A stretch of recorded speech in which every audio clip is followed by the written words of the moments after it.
as we get right into Mr. Harvey Weinstein. So he, producer, if you guys are unfamiliar, a legendary Hollywood producer, has taken leave from his own company after allegations of sexual harassment stemming back 3 decades. It's all coming to light now. And if all of this is shocking to you, he's come out in a statement saying, I appreciate the way I've behaved with colleagues in the past. It's caused a lot of pain, and I sincerely apologize for it. Though I'm trying to do better, I know I have a long way to go. So supposedly, and Cornelia, you had a chance to read the article in its entirety, but there are women who are coming to the surface now, and it's been over since the early 90s, who have said that he has done some particular things. You want to go into detail? Yeah, so specifically in the article, New York Times, one key point, it said, in interviews, 8 women described varying behavior by Mr. Weinstein, appearing nearly or fully naked in front of them, requiring them to be present while he bathed, or repeatedly asking for a massage or initiating one himself. The women, typically in their early or middle 20s and hoping to get a toehold in the film industry, said he could switch courses quickly, meeting in clipboards with one moment, intimate comments the next. One woman advised appeared to wear a parka when summoned for duty as a layer of protection against unwelcome advances. So yeah. So if that's happening, then there's a reputation. There's warning, there's stories, there's rumor, there's conjecture, there's a bunch of things preceding something like that. Why do we think now? Why is it all bubbling to the surface now, 3 decades later, after Pulp Fiction, after the success of Shakespeare in Love, after a lot of these, he's a renown. Well, you talk about just his body of work, right? And we talked about this the other day. You get someone like a Bill Cosby, can you separate the two? Can you look at someone for their body of work, and then how do you look at them as just a human being now that all of these details have been released? Well, and that depends on the person. I think in this case, though, you got to understand too. There's a old grimy culture in Hollywood that's kind of like an underbelly, and for some people it's just a rumor. You hear about those old stories about casting couches, right? Where you get called into a meeting for an audition, and then you sit on the casting couch, and then the casting director asks you to take off your clothes, or he initiates sex with you, and you don't watch him in the shower. Watch him in the shower, or you do this to get roles. Or women, you hear these stories where people will say women will sleep with anybody just to get ahead. But you're dealing with somebody like Harvey Weinstein, and I've never met Harvey. I've never even been in the same building as Harvey Weinstein, but I understand that idea that if someone did something to you inappropriately, and you say something, and he's so powerful in the industry, you could potentially kill your own career, even if he really did it. I understand that the thought process of being like, you know what, he did this, but I don't know if I want to say anything because I actually want to work and I care about my craft and I want to be an actor. Can you explain a little bit about the structure of how Hollywood all really works? Because, you know, for most viewers and consumers of media and TV, we think it's all about the actors on TV, and that's who we relate to. But really how these things all come together, it's people these giant producers that either say yes or no to multi-million-dollar projects, so they kind of have all the power that you don't necessarily see face to face, or maybe that's the first time you've actually seen what he looks like. Maybe you've heard the name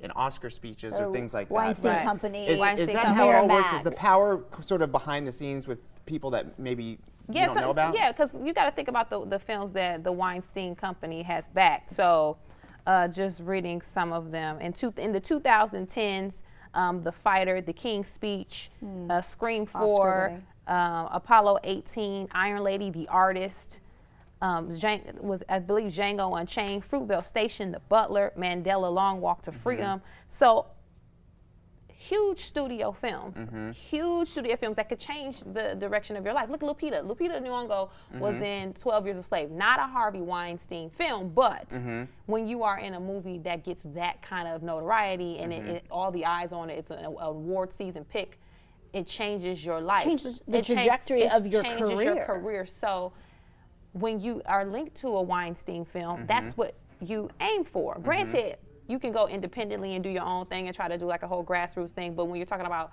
studios and production companies and the machine behind you, the Weinsteins are a machine. Yeah. So it's just unfortunate that now, after all these years, we're just now hearing from actresses like Ashley Judd. Ashley Judd, who's coming in, say, I'm going to look down here because it's the allegations of harassment from former employees, industry peers, actresses, including Ashley Judd. It's such an interesting article. I encourage you to go. We'll post it on our pages, but to read the article in its entirety. But to me, is it shocking? Are you like, not really? I feel it's a story that's been told time and time again, and here we are in 2017 when women, I feel, we're part of a generation where women are more apt to just speak on it. Just to say, hey, you know what? We don't need those conversations on couches with men to say, hey, we need. If you don't do this, your career is not going to be successful. Now, because of social media, now because of YouTube, now because of different platforms, women are going to can be successful. I feel without the power of a man. We're at this time where it's women have this sense of power. Are there still these stories that are happening in this moment? Absolutely. I'm sure you can probably speak more to it because you go to these auditions more as an actor and actress. Do you feel that, I mean, that's just my opinion. Do you feel that it's changed and now in 2017 it's different? I feel like it's different if you're willing to take the chance and make it different. Yeah. If you're willing to do things independently, or you got friends, you're trying to do it from the ground up, or if you happen to stumble upon an Ava DuVernay who, for Queen Sugar, her show that's on OWN, only hires women directors, has a huge female presence behind the camera. If you do it that way with Shonda Rhimes, she has women directors. So some people the power of females behind the scenes. Females behind the scenes, but it's not as easy to decide that you want to do films or TV or commercials that are women focused based, because it is a male dominated industry. Still. So you can do that, but sometimes it comes down to, do you want to work, or do you want to wait for the opportunities, or do you want to take the time to build them yourself? Well, I go back and it just takes time. Think about Roger Ailes, who has now since passed, but you think about Fox and the one anchor who came out, and then you saw Megyn Kelly come out, and it was like this trickling effect. And that may be the timing of this article. I mean, of course, this has been happening over decades, according to the article, right? Sure. We don't know. We're on. Lisa Bloom's now representing Weinstein. So this is going that direction. But there was an apology of sorts by him. So it indicates, he goes back to, during when he was young, growing up. It was in the 60s and 70s. You want to read a different time. That statement. Exactly. I came of an age in the 60s and 70s. Yeah, because this is a delicate issue, so we have to quote directly. Yeah. I came of an age in the 60s and 70s when all the rules about behavior and workplaces were different. I appreciate the way I've behaved with colleagues in the past.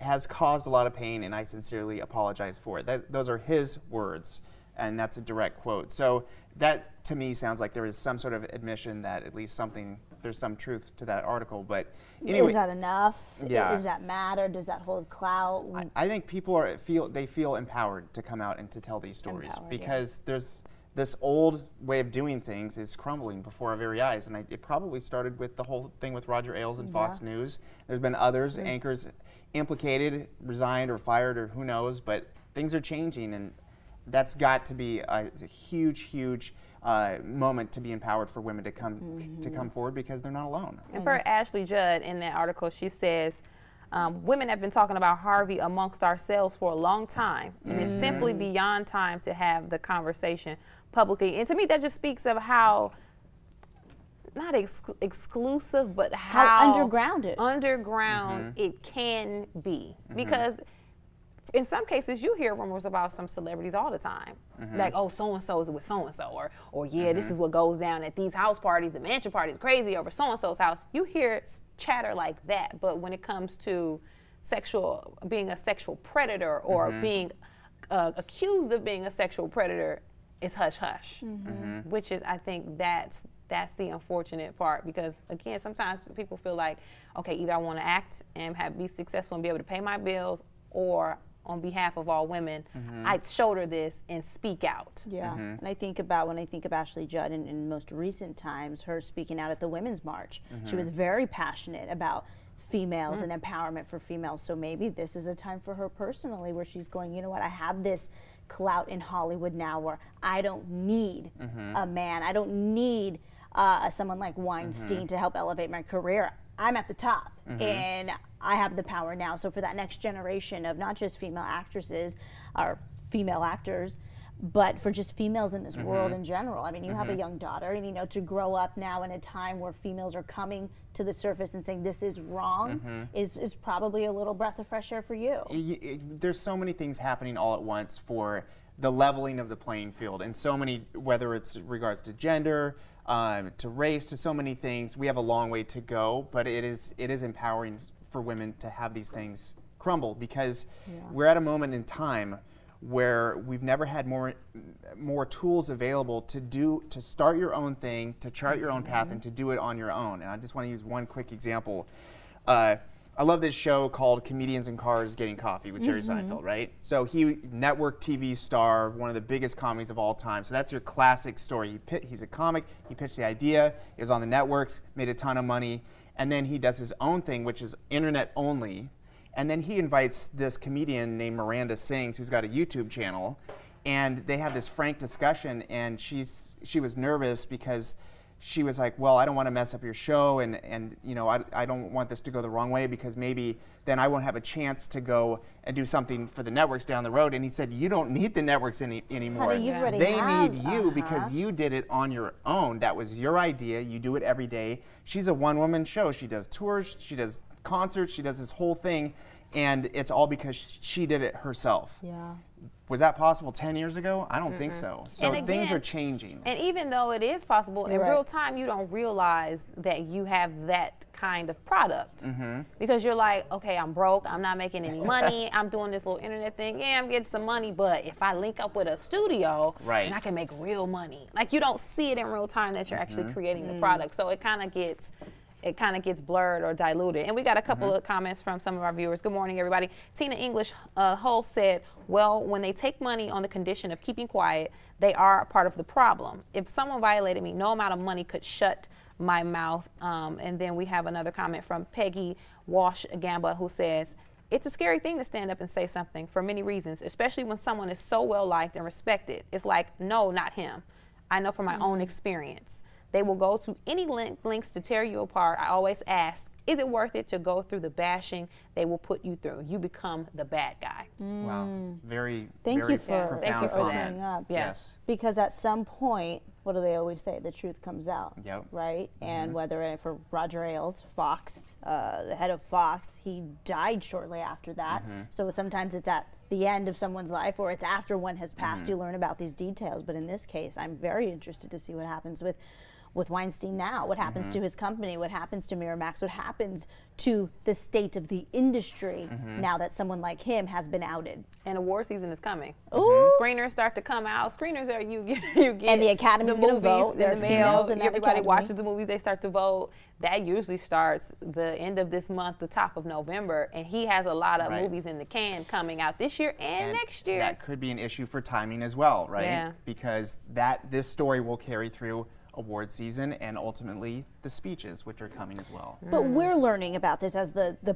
public. The industry seems as though they have known about this for years. So if it hasn't changed on the back end, they're the ones voting for these films to get into the Academy's, top list. So now that it's been outed, how does it change? We shall see. We shall see. All right, we're going to move along here.